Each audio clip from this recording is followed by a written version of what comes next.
பேசிட்டு இருக்க டைமில் ஆல்ரெடி ஒரு பெரம்பூர் போயிட்டாரு.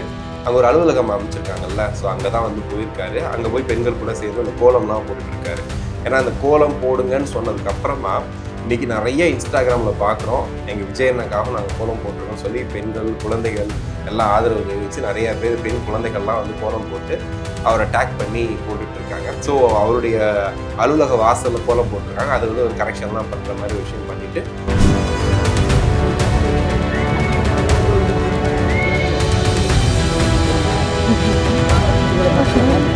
அதில் வீடு வீடாக விஜய் போக போகிறாரு அப்படிங்கிறது வித்தியாசமாக இருந்துச்சு. ஏன்னா இது வரைக்கும் பார்த்தீங்கன்னா அவர் ரோட் ஷோ பண்ணாலே ஒரு பெரிய கூட்டம் போடுது.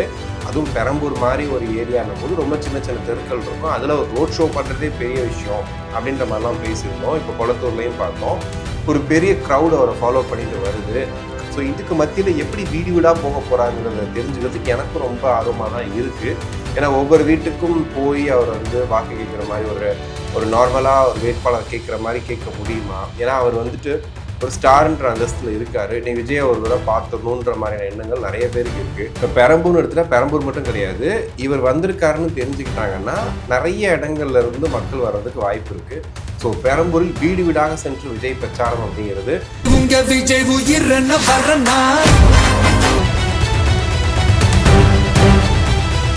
இன்ஸ்டாகிராம் போக முடியல, போனாலே வந்து துரந்தர் பிஜிஎம் போட்டு டிஎம்கேல ஒரு துரந்தர் உருவாயிருக்காங்க. அதுவும் பெண் துரந்தர்னு சொல்லிட்டு பிரேமலதா அவரோட வீடியோ தான் வந்துட்டு இருக்கு. எஸ், உலகெங்கும் வாழும் தமிழ் நெஞ்சங்களுக்கு கிறிஸ்டியின் அன்பு வணக்கம். இன்னைக்கு தமிழக சட்டமன்ற தேர்தலில் அடுத்த கட்டமாக பரபரப்பாக பல விஷயங்கள் போயிட்டு இருக்கு. நான் முன்னாடியே சொன்ன மாதிரி பிரேமலதா அவர்கள் பேசிய விஷயம் திமுகவில் ஒரு பயங்கரமான சவுக்கடி மாதிரி போயிட்டு இருக்கு. ஒரு இடத்துல அதாவது அவங்க கட்சியில் கூட்டணியில் இருக்காங்கன்ற தாண்டி அவங்க பேசின பழைய வீடியோலாம் இருக்குல்ல, இப்போ பேசினதை விட்டுருங்க, பழைய வீடியோ, அதுவும் ரொம்ப பழையனா ரொம்பலாம் 5 வருஷம் 6 வருஷம்லாம் கிடையாது, கொஞ்சம் மாதத்துக்கு முன்னாடி பேசின வீடியோவில் அவங்க பேசின விஷயங்கள் நிறைய பேசியிருக்கிறாங்க. அதில் வந்துட்டு கஞ்சா விற்கிறதே வந்து திமுக ரவுடிகள் தான் அப்படின்றதையும் பேசியிருக்காங்க. ஸோ இதை எல்லாத்தையும் வந்துட்டு இன்னைக்கு கொலாப் பண்ணி உண்மையிலே இவங்க வந்து துரந்தராக இருப்பாங்களோ அப்படிங்கிற மாதிரிலாம் பேசிகிட்டு இருக்காங்க. இன்னொரு பக்கம் வந்து வட சென்னையில் வந்துட்டு சொல்லுவாங்க, ராஜம் பொண்டாட்டிடான்னு சொல்லிட்டு அந்த ஹீரோயின் சொல்லியிருப்பாங்க. அது ஏன்னு கேட்டால் அவங்களுடைய ஹஸ்பண்டை வந்து கொண்டுருவாங்க. ஸோ எல்லோரும் ஒன்றா சேர்ந்து எல்லாரையும் நம்ப வச்சு கடைசியாக வந்து அவங்க ஒரு மாதிரி ரிவெஞ்ச் எடுப்பாங்க அப்படின்ட்டு. கிட்டத்தட்ட அந்த ரேஞ்சுக்கு நீ கொண்டு போயிட்டுருக்காங்க பிரேமலதா அவர்கள் பேசினதை. பட் இன்னைக்கு அவங்க மதுரையில் அதற்கு விளக்கம் கொடுத்துருக்காங்க. நான் அப்படி சொல்லவே இல்லை, நீங்களாம் மாற்றி மாற்றி செய்தி போட்டீங்க, ஏன் இப்படி பண்ணுறீங்க, எப்போவுமே வந்து ஸ்டாலின் அவர்கள் பெண்களின் காவலனாக இருப்பாருன்னு சொல்லி அப்படியே அந்தர் பல்ட்டி அடிச்சிட்டாங்க. பார்த்தோம், உங்களுக்கும் தெரியும் நமக்கும் தெரியும் அவங்க என்ன பேசினாங்க அப்படின்னு சொல்லிட்டு. ஸோ அவங்க பேசின விஷயத்த அப்போல்லாம் நான் பேசவே இல்லை, நீங்கள் தான் செய்தியை மாற்றி சொல்லியிருக்கீங்கன்னு சொல்லிட்டு சொல்லியிருக்காங்க. சரி, ஓகே, என்ன பண்ணுறது, பட் இருந்தாலும் எனக்கு என்னமோ டவுட்டாக தான் இருக்குன்ற மாதிரி எல்லா இடத்துலையுமே இந்த டவுட் இருந்துக்கிட்டே இருக்குது. ஒருவேளை இருக்குமோ, ஏன்னா விஜயகாந்த் அவர்களுடைய இறப்புக்கு மிக முக்கியமான காரணமாக இருந்த எல்லாருமே இப்போ கூட்டணியோட சேர்ந்துருக்காங்க. நான் சொல்கிறது மக்கள் நல கூட்டணியும் சேர்த்து சொல்கிறேன். ஸோ அப்படி இருக்கும்போது இவங்க வந்துட்டு உள்ள ஒரு ஸ்பையாக ஒர்க் பண்ணுறாங்கன்ற மாதிரி பண்ணிட்டு இருக்காங்க. பட் ஓகே, இதெல்லாம் வந்து ஜோக்கா மீமா கடந்து போனாலுமே இன்னொரு சைடு பார்க்கும்போது ஒரு கூட்டணியாக இருக்கும்போது இந்த மாதிரி மேடையிலேயே வச்சு ஒரு கூட்டணி கட்சியோட தலைவர் இப்படி பேசுகிறாங்க அப்படிங்கிறது வந்துட்டு அந்த கூட்டணிக்கு ஒரு பின்னடைவு தான். எப்படி பார்த்தாலுமே இன்னைக்கு இந்த விஷயத்த பார்க்குற எல்லாருமே வந்துட்டு இதுக்குள்ள என்ன இருக்கும், ஏது இருக்கும், இவங்க சொல்றது எல்லாத்தையும் ஃபாலோ பண்ணிட்டு இருப்பாங்களான்னு தெரியாது.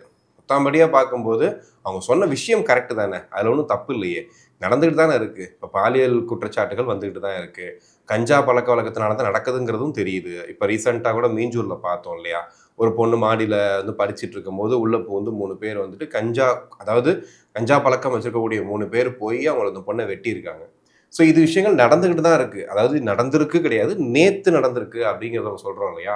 அப்போ அவங்க சொன்ன விஷயம் கரெக்டு தான், என்ன சொன்ன இடம் தான் தப்பாயிருச்சு. அங்கே சொல்லியிருக்க வேண்டாமே அப்படின்ற மாதிரி, அதாவது அங்கே இருந்துக்கிட்டு சொல்லியிருக்க வேண்டாமே அப்படின்னு இப்போ பழசெல்லாம் கிளற ஆரம்பிச்சிட்டாங்க. இப்போ அவங்க பேசின எல்லா விஷயங்களும் வைரல் ஆகிட்டு இருக்கு. அப்போது என்ன தெரியுது அப்படின்னா, இது வந்து போன மாதம் ஒரு பேச்சு, இந்த மாதம் ஒரு பேச்சு, இப்போ பெண்களின் காவலன் இப்படிலாம் பேசுறது வந்துட்டு எப்படி எடுத்துக்கிறேன்னே தெரில. இதான் வந்து ஒரு கூட்டணியோடைய லட்சணம்னு சொல்லுவாங்கல்ல, அந்த மாதிரி இருக்கு. அப்படியே இன்னொரு பக்கம் வந்தீங்கன்னா, தமிழக வெற்றி கழக தலைவர் விஜய் அவர்கள் நீங்கள் டைட்டிலில் பார்த்த மாதிரி பெரம்பூருக்கு வீடு வீடாக சென்று விஜய் வாக்கு சேகரிக்க உள்ளார் அப்படின்னு சொல்றாங்க. அதாவது பார்த்தீங்க அப்படின்னா, அவரு இப்ப லாஸ்ட்டா அந்த மேடையில அந்த தேர்தல் அறிக்கையை வெளியிட்டார் இல்லையா? அப்ப அந்த மேடையில சொல்லும்போதே அவர் சொன்ன விஷயம் என்னன்னா, எல்லா ஊருக்குமே நான் வேற எதுவா கூட இருக்கலாம். ஆனா வந்துட்டு என்னுடைய தொகுதிக்கு நான் எம்எல்ஏ தானே! நான் ஒரு வேட்பாளர் தானே! அப்ப நான் என் தொகுதிக்கு வந்துட்டு அதிக இம்பார்ட்டன்ட் குடுக்கணும்ல, அப்படின்னு அன்னைக்கே சொல்லியிருந்தாரு. இப்ப என்ன முடிவு எடுத்திருக்காரு அப்படின்னா, பெரம்பூர் இப்ப நம்ம பேசிட்டு இருக்க டைம்ல ஆல்ரெடி அவர் பெரம்பூர் போயிட்டாரு.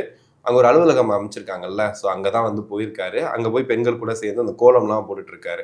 ஏன்னா, அந்த கோலம் போடுங்கன்னு சொன்னதுக்கு அப்புறமா, இன்னைக்கு நெறைய Instagramல பார்க்குறோம். எங்க விஜய் அண்ணாக்காக நாங்க கோலம் போட்டிருக்கோம்னு சொல்லி பெண்கள், குழந்தைகள் எல்லாம் ஆதரவு தெரிவிச்சு நெறைய பேர் பெண் குழந்தைகள்லாம் வந்து கோலம் போட்டு அவர டேக் பண்ணி போட்டுட்டு இருக்காங்க. ஸோ அவருடைய அலுவலக வாசல்ல கோலம் போட்டிருக்காங்க. அது வந்து ஒரு கரெக்ஷன்லாம் பண்ற மாரி ஒரு விஷயம் பண்ணிட்டு, உள்ள உட்காந்து அந்த அந்த பகுதியோட நிர்வாகியோட பெரிய தீவிர ஆலோசனை மேற்கொண்டு வரதாகவும் சொல்றாங்க.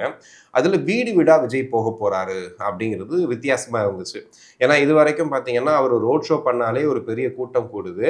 அதுவும் பெரம்பூர் மாரி ஒரு ஏரியான்னும் போது ரொம்ப சின்ன சின்ன தெருக்கள் இருக்கும். அதுல ஒரு ரோட் ஷோ பண்றதே பெரிய விஷயம் அப்படின்ற மாரிலாம் பேசியிருந்தோம். இப்ப கொளத்தூர்லயும் பார்த்தோம். ஒரு பெரிய கிரவுட் அவர ஃபாலோ பண்ணிட்டு வருது. காவல்துறை என்னதான் வந்து கட்டுப்பாடா இருந்தாலுமே முடியல. அதுக்கு மேல கிரவுடு வருது. அதுக்கு மேல கிரவுட் வரும்போது என்ன பண்றாங்க அப்படின்னா, ஓரளவுக்கு பாதுகாப்பு குடுத்துட்டாலும், இன்னொரு பக்கம் வந்து அவர் மேல வழக்கும் போடுறாங்க. ஸோ இவ்வளவு கூட்டத்த கூட்டிட்டாரு அப்படின்ற மாரியும் சொல்றாங்க. ஸோ இதுக்கு மத்தியில எப்படி வீடு வீடா போக போறாங்கிறத தெரிஞ்சுக்கிறதுக்கு எனக்கும் ரொம்ப ஆர்வமா தான் இருக்கு. ஏன்னா ஒவ்வொரு வீட்டுக்கும் போய் அவர் வந்து வாக்கு கேட்கிற மாரி ஒரு ஒரு நார்மலா ஒரு வேட்பாளர் கேட்கிற மாரி கேட்க முடியுமா? ஏன்னா அவர் வந்துட்டு ஒரு ஸ்டார்ன்ற அந்தஸ்துல இருக்காரு. நீ விஜய ஒரு தடவ பார்த்துடணுன்ற மாதிரியான எண்ணங்கள் நெறைய பேருக்கு இருக்கு. இப்ப பெரம்பூர்ன்னு எடுத்துட்டா பெரம்பூர் மட்டும் கிடையாது. இவர் வந்திருக்காருன்னு தெரிஞ்சுக்கிட்டாங்கன்னா, நெறைய இடங்கள்ல இருந்து மக்கள் வர்றதுக்கு வாய்ப்பு இருக்கு. ஸோ பெரம்பூரில் வீடு வீடாக சென்று விஜய் பிரச்சாரம் அப்படிங்கிறது எந்த அளவுக்கு எப்படி இருக்க போதுன்னு தெரியல. நானும் ரொம்ப ஆர்வமா காத்திருக்கேன். ஸோ நாளைக்கு அத பார்த்துட்டு நம்ம பேசுவோம். பட் இந்த மூவ் எதுக்காக அப்படிங்கிறத தாண்டி இதுக்கு முன்னாடி இந்த தேர்தல் அறிக்கையில இந்த ரூ. 2,500 இலவசமா குடுக்குறாரு இல்லையா? அந்த தொகை மகளிருக்கு. இந்த மாதிரி சில இலவசங்கள் இடம்பெற்றிருக்கிறது பெரிய விமர்சனத்துக்கு உள்ளாயிருக்கு. இவர் ஏன் வந்து இலவசங்கள் அதிகமா குடுத்திருக்காரு? இவர் மாற்று சக்தின்னு தானே சொல்லியிருந்தாரு. அப்படின்ற ஒரு கேள்வி வந்து நெறைய பேருக்கு இருந்துச்சு. ஆக்சுவலி இதுல என்ன பிளான் இருக்கு அப்படின்னு பார்த்தீங்கன்னா, பின்னாடி இருந்து அதாவது வந்து பார்த்தீங்கன்னா, திமுகவா இருக்கட்டும், அதிமுகவா இருக்கட்டும், இவ்வளவு இலவசங்கள் குடுக்குறாங்க. அதாவது தேர்தல் அறிக்கையில இவ்வளவு விஷயங்கள அவங்க அள்ளி தெளிச்சுட்டாங்க. அப்படி இருக்கும்போது, பெண்கள் வாக்கு அப்படின்னும்போது அதிகமா போன வாட்டி 2021ல இந்த மகளிர் உரிமை தொகை அப்படிங்கிற விஷயத்தினால நெறைய வந்து அங்க போச்சுங்கிறது தெளிவா தெரிஞ்சது. அது மட்டும் இல்லாம பெண்களுக்கு அதிக முக்கியத்துவம் குடுத்து நெறைய திட்டங்கள் குடுத்திருந்தாங்க. ஸோ அந்த வேல பார்க்கும்போது, இருக்கக்கூடிய இந்த பெண்கள் வாக்குகள் இந்த உரிமை தொகை இந்த மாரி விஷயங்களால சிதறக்கூடாதுன்றதுக்காக தான் விஜய் அவர்களும் இத கையில எடுத்ததா வந்து சொல்றாங்க. ஆனா, இதுக்கு இதுதான் சாத்தியமா? இப்படிதான் பண்ணணுமா? அப்படிங்கிறது ஒரு கேள்விதான். ஏன்னா, இத தாண்டியும் வந்து நெறைய விஷயங்கள் பெண்கள் முன்னேற்றத்துக்காக பண்ணலாம். இப்ப சுய உதவி குழுக்கெல்லாம் வந்து அவர் வந்து பிணையில்லா கடன் குடுக்குறது நல்ல விஷயம். இப்போ எங்க வீட்லயும் சரி, உங்க வீட்லயும் சரி, ஏதாவது ஒரு சுய உதவி குழுல இருப்பாங்க. அவங்களுக்கு அது ரொம்ப பெனிஃபிட்டா இருக்கும். இப்ப அம்மா உணவகம் வச்சிருக்காங்க இல்லையா? அம்மா உணவகத்துல வந்து பார்த்தீங்கன்னா, மகளிர் சுய உதவி குழு தான் வந்து வொர்க் பண்ணாங்க. ஸோ அவங்களுக்கு அது ஒரு வாழ்வாதாரமா, ஒரு ஏர்னிங்கா மாறுச்சு. இப்ப இந்த மாரி ஒரு திட்டமாவும் அமைக்கலாம். அதுக்கும் வாய்ப்புகள் நெறையா இருக்கு. ஸோ உரிமை தொகையை தாண்டி இந்த மாரியும் விஷயங்கள் இருக்கு. பட் இப்போதைக்கு தேர்தல்ல ஒரு டஃப் ஃபைட் குடுக்கறதுக்காக தான் இந்த மாரியான திட்டங்கள் அறிவிச்சிருக்கிறதாவும் சொல்றாங்க. ஸோ அது எப்படி சாத்தியமாக போகுது? என்ன பண்ண போறாங்க? அப்படிங்கிறத பொறுத்திருந்து பார்ப்போம். அப்படியே இன்னொரு பக்கம் வந்தீங்கன்னா, அந்த கில்லி படத்துல செல்லம் செல்லம்னு சொல்லி பிரகாஷ்ராஜ் வந்து விஜய்க்கு ஆப்போசிட்டா ஒரு வில்லனா பண்ணியிருப்பாரு. இப்ப அவர் பார்த்தீங்கன்னா, விஜய்க்கு ஒரு அரசியல் வில்லனா வந்து என்ட்ரி குடுத்துருக்காரு. அவர் எப்பவுமே மோடி எதிர்ப்பு. அது உங்களுக்கு தெரியும். அரசியல் வந்ததுலேருந்து பயங்கரமா வந்துட்டு பாஜக எதிர்த்து பேசுவாரு. அ இங்க தமிழ்நாட்ட பொறுத்து திமுக கொஞ்சம் சாஃப்ட் கார்னர்ல தான் இருப்பாரு. இப்ப என்ன பண்றாரு அப்படின்னா, மேடை ஏறி இந்த மாரி வந்துட்டு தமிழ்நாட்டுல 3 மாடல் இருக்கு. ஒண்ணு திராவிட மாடல். அது என்ன பண்ணுச்சுங்கிறத அப்புறம் பேசலாம். அடுத்தது அடிமை மாடல். அடுத்தது வந்து சினிமா மாடல் அப்படிங்கிறாரு. அதாவது அடிமை மாடல்னா அதிமுக, பாஜக. சினிமா மாடல்னா விஜய். அப்ப விஜய் வந்து உள்ள வந்திருக்கிறாரு. ஒரு நடிகரா உள்ள வந்திருக்கிறாரு. ஒரு சினிமால என்ன வேணாலும் பண்ண முடியும். ஒரு ஆள் வந்து டாக்டர் ஆக முடியும், இன்ஜினியர் ஆக முடியும், ஏன் சிஎம் கூட ஆக முடியும். ஆனா இது வந்து அரசியல்.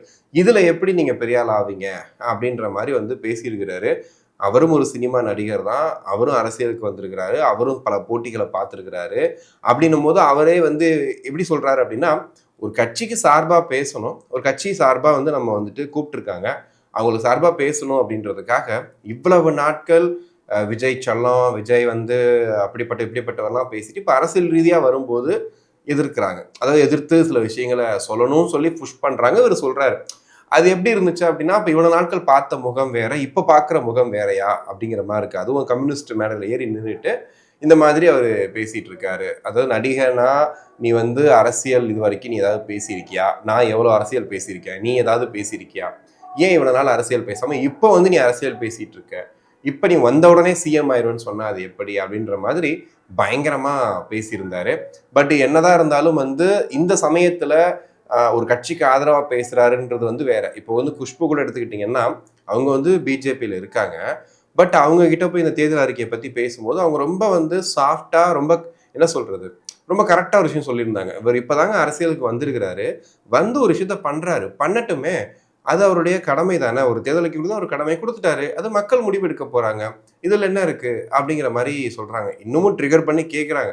அவர் வந்து டிவிக்கே டிஎம்கே தான் போட்டின்னு சொல்றாரு, என்டிஏ கூட ஒரு பொருட்டாவே மதிக்கலைன்னு. அவர் அப்படி சொல்லவே இல்லையே, பொருட்டா மதிக்கலன்னு சொல்லவே இல்லையே. அவர் 2 இதுக்கு போட்டின்னு சொல்றாரு. அவர் இப்பதான் அரசியல் வந்திருக்கிறாரு, அவர் தன்னுடைய போட்டியை நிர்ணயம் பண்ணி வர்றாரு, வரட்டும் பண்ணட்டும் பார்க்கலாம் அப்படின்னு தான் சொன்னாங்க. ஸோ இது மாதிரி பார்த்தீங்கன்னா மாற்றுக் கட்சியில இருந்தாலுமே அவங்களுக்கு ஒரு அரசியல் கட்சி தலைவரை எப்படி டீல் பண்ணணும் அப்படிங்கிறது ரொம்ப தெளிவா தெரியுது. அப்படி இருக்கும்போது இவங்க என்ன பண்றாங்க, ஜென்ரிக்கா யார் வந்தாலும், யாராவது புதுசா வந்தாலும் சரி, யாராவது ஒருத்தங்க அரசியலுக்காக நான் வந்து நல்லது பண்ண வரேன்னு சொன்னாலும் சரி, ஒன்றும் இல்லை, சிவகார்த்திகேயன் தனுஷ் எல்லாம் பார்த்தீங்கன்னா நிறைய அந்த ஃபேன்ஸ் எல்லாம் மீட் பண்ணி கூப்பிட்டுட்டு இருந்தாங்க. வந்து மீட் பண்ண வச்சுட்டு மீட் பண்ணிட்டு அவங்களுக்கு சாப்பாடு தேவையான உதவிகள்லாம் பண்ணிட்டு இருந்தாங்க. ஒரு கட்டத்துக்கு அப்புறம் என்ன ஆயிடுச்சு அப்படின்னா, சிவகார்த்திகேயனையும் தனுஷையும் நீங்களாம் வந்து அரசியல் கட்சி ஆரம்பிக்கணும்னு கேட்க ஆரம்பிச்சிட்டாங்க. அவங்க வேணான்னு சொல்லி கொஞ்சம் குறைச்சிக்க ஆரம்பிச்சிட்டாங்க. நல்லது பண்றதே கொஞ்சம் குறைச்சிக்க ஆரம்பிச்சிட்டாங்க. காரணம் என்ன அப்படின்னா, யாராவது ஒருத்தங்க இந்த மாதிரி ஏதாவது பண்ணான்னு உடனே அரசியல் பண்ண வரியான்னு கேட்கறது, கேட்டு அவனை வர வா வா வா வாங்கிறது, வந்ததுக்கு அப்புறம் உனக்கு என்ன அரசியல் தெரியும், நீ எதுக்கு அரசியலுக்கு வந்தேன்னு கேட்கறது. ஸோ இது மாதிரி தான் வந்து நடந்துகிட்டு இருக்கு. ஸோ அந்த ஒரு வரிசையில தான் இதையும் பார்க்குற மாதிரி இருக்கு. பெரம்பூர்ல இன்னொரு சிக்கலும் வந்து உருவாயிருக்கு. என்ன அப்படின்னு கேட்டீங்கன்னா, அந்த வாக்குப்பதிவு எந்திரம் இருக்கு இல்லையா, அந்த வாக்குப்பதிவு எந்திரத்துல 16வது இடத்துல விசில் சின்னம் இப்போ கொடுக்கப்பட்டிருக்கு. இதுக்கு மத்தியில இன்னைக்கு ஒருத்தர் வந்துட்டு அந்த பகுதி மக்கள் கிட்ட ஒரு குழு வந்திருக்குது. வந்து என்ன பண்றாங்கன்னா, ஒரு ஒரு சீட்டு கொடுக்குறாங்க. இந்த மாதிரி வந்து நோட்டா அப்படின்னு போட்டிருக்கு. 16வது நம்பர் நோட்டா. நீங்க வாக்களிக்க உங்களுக்கு விருப்பம் இல்லை, ஐ மீன் வந்து நீ யாருக்கும் ஓட்டு போட விருப்பம் இல்லை அப்படின்னா, இந்த 16 நம்பர் போட்டு அழுத்துனீங்கன்னா நீங்க வந்துட்டு நேரா நோட்டாக்கு போட்டு போடலாம் அப்படின்னு சொல்லிட்டு ஒரு விஷயம் போயிட்டு இருக்கு. எல்லாருக்கும் ஷாக் ஆயிடுச்சு. ஏன்னா 16ஆம் நம்பர் வந்து விசிலுக்கு ஒதுக்கப்பட்ட சின்னம். அப்ப என்ன பண்றாங்க, தாவேகா தொண்டர்கள் போய் அவரை பிடிச்சி கேட்டு இந்த மாதிரி வந்து கம்ப்ளைண்ட் கொடுக்குறாங்க. நீங்க ஏங்க அப்படி பண்றீங்க, 16ஆம் நம்பர் நாங்க போய் எல்லார்ட்டையும் வந்து பிரச்சாரம் பண்ணிட்டு இருக்கோம், அது விஜயோட விசில் சின்னம், அதுவும் பெரம்பூர்ல விஜய் நிற்கிறாரு, நீங்க போய் எதுவும் நோட்டான்னு சொன்னா என்னன்னு கேட்கும்போது அவர் சொல்றாரு, அந்த வந்த குழுவுக்கு சொல்றாரு, நான் வந்து இங்க சென்னை கார்பரேஷன்ல தான் கொடுத்து விட்டாங்க, அவங்க தான் வந்து அமுச்சு விட்டாங்க, நான் தான் வந்து கொடுக்குறேன் அப்படின்னு சொல்றாரு. இதுக்கு பின்னாடி நோக்கம் இருக்கா, உள்நோக்கம் இருக்கா அப்படின்ற மாதிரிலாம் கேட்கும்போது அவருக்கு எதுவும் தெரியல. அவர் வந்து ஒரு அரசு ஊழியர், அவர் என்ன பண்றாரு, எனக்கு கொடுத்தாங்க, நான் வந்து கொடுத்துட்டு இருக்கேன், எனக்கு ஒன்றும் தெரியாதுன்னு சொல்லிட்டாரு. பட் இதுக்கு பின்னாடி என்ன அரசியல் இருக்கு அப்படின்னு தெரியல. ஏன்னா இந்த வாக்குப்பதிவு எந்திரத்தை வச்சுட்டு பயங்கரமா விளையாடுவாங்க. என்ன பண்ணுவாங்கன்னா, அந்த சின்னத்தோட அந்த சொல்லுவாங்க இல்லையா, ஒரு வாட்டர் மார்க் மாதிரி அதை காட்டுறது, அது ரொம்ப தெளிவா காட்டாம அச்சிடப்படாம ரொம்ப வந்து லேசா காட்டுறது, இந்த மாதிரி விஷயங்கள்லாம் நடக்கும்லாம் சொல்லுவாங்க. அப்படி இருக்கும்போது ஏற்கனவே விசில் சின்னம் மாதிரியே உருளை சின்னம்னு ஒன்று இருக்குது, விசில் மாதிரி வேற ஏதாவது சுயேட்சை ஏற்பாடுகள் கொடுக்கறதுக்கு வாய்ப்பு இருக்கு. அப்படி இருக்கிற பட்சத்துல கொடுத்த சின்னத்தை அந்த நம்பரோட தான் இப்ப எல்லாரும் என்ன பண்றாங்கன்னா, இந்த நம்பருங்க போட்டுருங்க, 3வது நம்பர் இது இருக்கும், 4வது நம்பர் இது இருக்குன்னு சொல்றாங்கல்ல, அது மாதிரி இவங்க என்ன பண்றாங்கன்னா, இதை இன்னும் ஈஸியா பார்க்கறதுக்காக ஒரு 16வது இடத்துல தான் இந்த விசில் சின்னம் இருக்கு, இதை நீங்க வந்து ஓட்டா போட்டுருங்க அப்படின்ற மாதிரி சொல்லிட்டே இருக்காங்க. பட் என்ன ஆகுதுன்னா, இதுக்குள்ள ஏதாவது ஒரு குளறுபடி ஆருமான்ற மாதிரி தான் யோசிச்சுட்டு இருக்கும்போது, இப்போ நோட்டால இருக்கு, நோட்டாக்கு ஓட்டு போடுங்கன்னு சொல்லிட்டு இப்போ ஒருத்தங்க வந்து நோட்டீஸ் கொடுத்தா அது எப்படி இருக்கும்? ஸோ ஒரே ஒரு பரபரப்பா ஆகிப்போச்சு. பட் இருந்தாலும் இதுக்கு பின்னாடி அரசியல் இருக்கா இல்லையான்றது தெரியல. அதுவும் இந்த நேரத்துல இதை ஒரு வேலையா வந்து பண்றாங்க பாத்தீங்களா, அதை தான் கேட்கும்போது ஆச்சரியமா இருக்கு. பட் இருந்தாலும் அவங்க சொல்றாங்க அரசு ரீதியா வந்திருக்கோங்க, இது உங்க கடமை, நாங்கள் வேலையை பார்த்துட்டு இருக்கோம் அப்படின்ட்டு. பட் ஒரு செக் பண்ண மாட்டாங்களா? அதாவது 16வது வந்து இவங்க சொல்றாங்க, இதுக்கு முன்னாடியே அச்சிடப்பட்டிருக்கலாம், அதாவது இந்த நோட்டான்னு போட்டு இந்த இது இருக்கு இல்லையா, இது முன்னாடி அச்சிடப்பட்டிருக்கலாம், அதை வந்து கொடுக்குறாங்க அப்படின்னு. அப்படி கொடுக்கும்போது அவங்களுக்கு தெரிய வேணாமா, இப்போ செக் பண்ண மாட்டாங்களா? அப்போ 16 இடத்துல விசில் இருக்குன்றத சொல்ல மாட்டாங்களா? சொல்லாம இவங்க கொடுக்கும்போது என்ன ஆகும் அப்படின்னா, வாங்குற பாமர மக்களுக்கு 16வது வந்து நோட்டாவா, அப்ப நம்ம நோட்டா குத்திடுவோமோ, போய் நிற்கும் போது நமக்கு மைண்ட் 1000 ஓடும். நீங்க ஓட்டு போட்ட அந்த எக்ஸ்பீரியன்ஸ் தான் தெரியும் உங்களுக்கு. வரிசையா சின்னம் இருக்கும், ஒரு பதட்டம் இருக்கும், சீக்கிரம் அவங்க போகணுமே அப்படின்ற மாதிரிலாம் சில இடங்கள்ல இருக்கும். ஏன்னா சில இடங்கள்ல வந்துட்டு நடத்துற விதமே பார்த்தீங்கன்னா சீக்கிரம் சீக்கிரம் வாங்க அப்படின்ற மாதிரிலாம் பேசுவாங்க. அப்போ என்ன பண்ணுவோம், டக்குன்னு போயிட்டு ஐயோ 16 50 அப்படி தெரிஞ்சவங்களுக்கு ஓகே, தெரியாதவங்க என்ன பண்ணுவாங்க? ஸோ அத வந்து மாத்தணும். அந்த இடங்கள்ல வந்து ஒரு பெரிய குழப்பம் நடந்து போச்சு. பட் இருந்தாலும் பரவால்ல. தாவேகா தொண்டர்கள் போய் முன்னாடி நின்னு டக்குனு அத வந்துட்டு கண்டுபிடிச்சுட்டாங்க. இன்னைக்கு செய்திகளா போட்டாங்க. இல்லன்னா நெறைய பேருக்கு தெரியாமயே போயிருக்கும். அப்படியே வந்து இந்த திமுக, காங்கிரஸ் கூட்டணி பிரச்சனைகள பார்த்தீங்கன்னா, அந்த சக்கரவர்த்தின்னு ஒருத்தர் இருந்துகிட்டு, அவர் பண்ணக்கூடிய விஷயங்கள் என்ன பண்றாரு, சிஎஸ்கே மேட்ச்சுக்கு போறாரு. மேட்ச்சுக்கு போய் செல்ஃபி போட்டுட்டு, விசில் போடு, விசில் போடுன்னு சொல்லிட்டு ட்வீட் பண்றாரு. இதை பார்த்துட்டு என்னன்னா உண்மையாவே திமுகவுக்கு ஒரு பெரிய கோவம் இருக்கும். ஏன்னா ஏற்கனவே ராகுல் காந்தி அவர்கள் இங்கே சென்னைக்கு இன்னும் வரல, சென்னையில் தமிழ்நாட்டுக்கு இன்னும் வரல, தமிழ்நாட்டுக்கு வந்து இன்னும் பிரச்சாரம் பண்ணலன்ற பிரச்சனை போயிட்டு இருக்கு. அங்கே வந்து இந்த தொகுதி மறுசீரமை பிரச்சனைக்காக அங்கே வந்துட்டு பயங்கரமா பேசிட்டு இருக்காரு. எம்பியா வேற லெவல்ல பேசிட்டு இருக்காரு ராகுல் காந்தி. சரி இங்க வந்து பிரச்சாரம் பண்ணுவாரா அப்படிங்கிற மாதிரி ஓடிட்டு இருக்கும் போது இங்கே பார்த்தீங்கன்னா இவர் வந்துட்டு விசில் போடு அப்படின்னு சொல்றதா இருக்கட்டும். இதை தாண்டி வந்து இப்போ ராகுல் காந்தி அவர்களை பிரச்சாரத்தை கூப்பிடுறாங்கன்னு வச்சுக்கோங்களேன். இப்போ ஏற்கனவே அவங்களுக்கு ஒரு உரசல் இருந்துச்சு. ஒரு தொகுதி வந்து ஒரு அளவுல கேட்டிருக்காங்க. கேட்டதுக்கு அப்புறமா அவங்க கேட்டது ஒரு தொகுதி ஒண்ணு, கொடுத்த தொகுதி ஒண்ணு. அவங்க கேட்டது ரொம்ப அதிகமா கேட்டிருந்தாங்க. கடைசியில இங்க இருக்கக்கூடிய அந்த தமிழக காங்கிரஸ் தலைவர்களை வச்சுக்கிட்டு ஒரு முடிவு பண்ணி கடைசியில வந்து அதாவது அவருக்கு மேல ஒருத்தர் இருக்காங்க இல்லையா, ராகுல் காந்திக்கு மேல, அவங்கள வச்சு இங்க டீலிங்லாம் முடிச்சிட்டாங்க. பட் இருந்தாலும் ராகுல் காந்திக்கு ஒரு கோபம் இருக்குமா இல்லையா? ஏன்னா நம்ம சொல்லி, நம்ம பேசி, நம்ம இது பண்ணி ஒரு விஷயம் நடக்காம இவங்க பண்ணிட்டாங்களேன்ற ஒரு கோபம் இருக்கும் இல்லையா? இப்போ போய் நம்ம கேட்கும்போது என்ன சொல்லுவாரு, நான் கேட்ட தகுதி நீ தரமாட்ட, பிரச்சாரத்துக்கு மட்டும் நான் வரணுமான்னு சொல்லி அவர் கண்டிப்பா ஒரு கோபம் இருக்கும் அவருக்கு.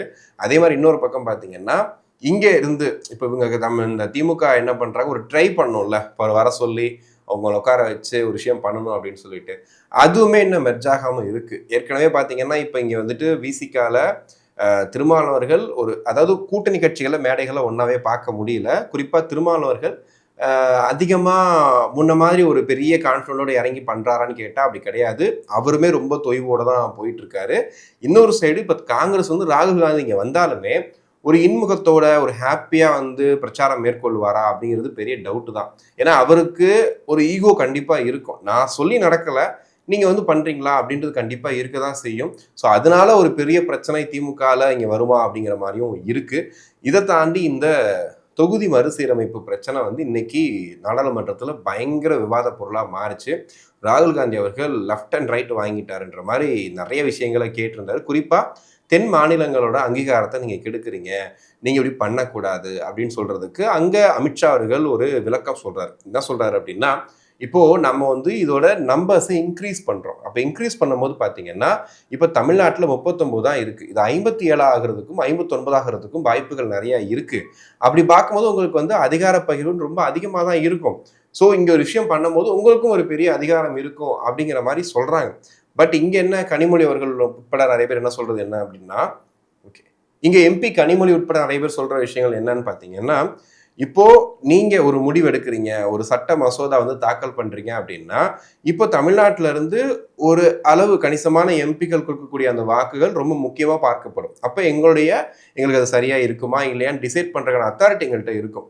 ஆனா நீங்க பண்ற விஷயங்கள் என்ன ஆகும் அப்படின்னா, ஒரு கணிசமான இது வந்து வட இந்தியாலே கிடைச்சிடும். அப்ப வட மாநிலங்களே உங்களுக்கு மேக்சிமம் வந்து உங்களுக்கு அந்த ஓட்டு கிடைச்சிடும் போது எங்களை கன்சிடரே பண்ணாம விட்டுருவீங்க. ஸோ அதுக்கு தான் நீங்க பிளான் பண்றீங்க அப்படின்ற மாதிரி சொல்றாங்க. பட் இப்படியே மாறி மாறி தான் போயிட்டு இருக்கு. அவர் சொல்றாரு அப்படிலாம் கிடையாது, அதுக்கெல்லாம் வாய்ப்பே இல்லை அப்படிங்கிறாரு. இங்க என்னன்னா இந்த மாதிரி ஆயிடும் அப்படின்றதுக்காக நீங்க திமுக போராடிட்டு இருக்குன்னு இவங்க ஒரு விஷயம் சொல்றாங்க. ஆனா இதுல என்ன பெனிஃபிட் ஆயிருக்காங்க, யார் பெனிஃபிட் ஆயிருக்காங்கன்னு பாத்தீங்கன்னா, தேர்தல் நேரத்துல ஏன் பாஜக இந்த விஷயத்த கையில எடுத்து பண்றாங்க, அதாவது மத்திய அரசு ஏன் இதை பண்றாங்கன்றது என்ன சொல்றது, இந்த விஷயத்தினால இப்போ திமுகக்கு ஈஸியா ஒரு மைலேஜ் கிடைச்ச மாதிரி ஆகிப்போச்சு. ஏன்னா இவ்வளோ நாள் வந்து இந்த சாதனைகள், இந்த விஷயங்கள், வைப் ஸ்டாலின் அப்படின்ற மாதிரி நிறைய விஷயங்களை பண்ணிட்டு இருக்காங்க. ஆப்போசிட்ல எடப்பாடி எடுத்து பேசுறாங்க. ஆனால் எடப்பாடி அவர்கள் அவர் திரும்பி பயங்கரமா அடிக்கிறாரு. அவர் வந்து முன்ன மாதிரி பழைய எடப்பாடி மாதிரி நினைச்சிடாத, நான் வேற மாதிரி மாறி வந்திருக்கிறேன்ற மாதிரி அவர் பயங்கரமா பேசிட்டு இருக்காரு. இன்னொரு பக்கம் விஜய் ஃபேக்டர் வேற. ஸோ இந்த மாதிரி வந்து அடி வாங்கும் போது திமுக என்ன பண்றதுன்னு ஒரு குழப்பத்தில் இருந்தாங்க. கையில எதுவுமே இல்லையே நினைக்கும் போது டக்குன்னு என்ன பண்றாங்க, ஒன்றிய அரசு இப்படி ஒரு விஷயத்த பண்ண உடனே அழகா வா தூக்கு அப்படின்னு சொல்லிட்டு அதை கையில வச்சுக்கிட்டு இன்னைக்கு நான் வந்து கருப்பு ட்ரெஸ் போட்டு போவேன், கருப்பு கொடி ஏந்திட்டு போவேன்னு சொல்லிட்டு இப்போ அது ஒரு போராட்டமா முன்னெடுத்துட்டு போயிட்டு இருக்காங்க. இது உண்மையிலேயே பார்க்கும்போது திமுகவுக்கு ஒரு பெனிஃபிட்டா தான் வந்து சேர்ந்துருக்குது. திமுக வந்து இது ஈஸியா எடுத்துக்கிட்டு தேர்தல் நேரத்துல இதை பண்ணணுமா அப்படிங்கிறது ஒன்று இருக்கு. இன்னொன்னு இது உடனே பண்ண போற விஷயமும் கிடையாது. இதுக்கு இன்னும் நாட்கள் இருக்கு. அவங்க தாக்கல் பண்றதுக்கே ஏகப்பட்ட நாட்கள் இருக்கு. பட் இந்த நேரத்தில் பேசுறத வச்சுக்கிட்டு இங்கே வந்து இதை கையில் எடுத்துக்கிட்டாங்க. சரி, இங்கே எடுபட்டுச்சா அப்படின்னு கேட்டிங்கன்னா, இங்கே திமுக பண்ணதை பொறுத்த வரைக்கும் பார்த்தீங்கன்னா, அவர் கருப்பு கொடி ஏந்தணும், வாங்க எல்லாரும் கருப்பு கொடி ஏந்தலாம், தமிழ்நாடு திரண்டு வரலாம்னு சொன்னார். யாரும் அப்படி ஏற்றுன மாதிரி தெரியல. நிறைய இடங்கள்ல பார்த்தீங்கன்னா, அவங்க கட்சி தொண்டர்கள், அவங்களுடைய முக்கியமான நிர்வாகிகள் இருப்பாங்கல்ல, அவங்க மட்டும் வீட்டுக்கு வெளியில் கருப்பு கொடி ஏந்திட்டு அடி வெளியே நின்றுட்டு உள்ளே போயிட்டாங்க. ஸோ இதான் நடந்திருக்கு. விஜய் கோலம் போட சொன்னார்ல, அதோட நிறைய பேர் போட்டிருந்தாங்க.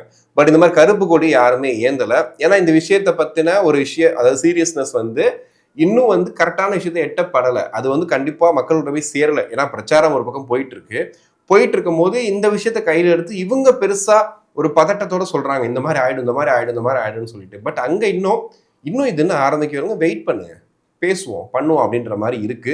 ஸோ ராகுல்ஜி இன்னும் 2 நாள்ல வந்துடுறதா சொல்லியிருக்காரு. ஒரு 2-3 பொதுக்கூட்டங்கள்ல கலந்துக்க போறதாகவும் இருக்கு. ஸோ வந்தாருன்னா அது எப்படி இருக்கும் அப்படிங்கிறதையும் பொறுத்திருந்து பார்ப்போம். இதை தாண்டி ஏகப்பட்ட விஷயங்கள் வந்து பேச வேண்டி இருக்கு. ஸோ இன்னும் வந்து ஒரு 4 நாட்கள் தான் இருக்கு இல்லையா? ஸோ நிறைய விஷயங்களை பேசுவோம், பகிர்வோம். உங்களுக்கு இந்த வீடியோ பிடிச்சிருந்துச்சு அப்படின்னா வந்துட்டு சப்ஸ்கிரைப் பண்ணிட்டு இந்த வீடியோ பாருங்க. இதுக்கு ஒரு லைக்கும் ஹைப்பும் கொடுத்துருங்க. நான் வந்து நாளைக்கு உங்களை சந்திக்கிறேன். நன்றி.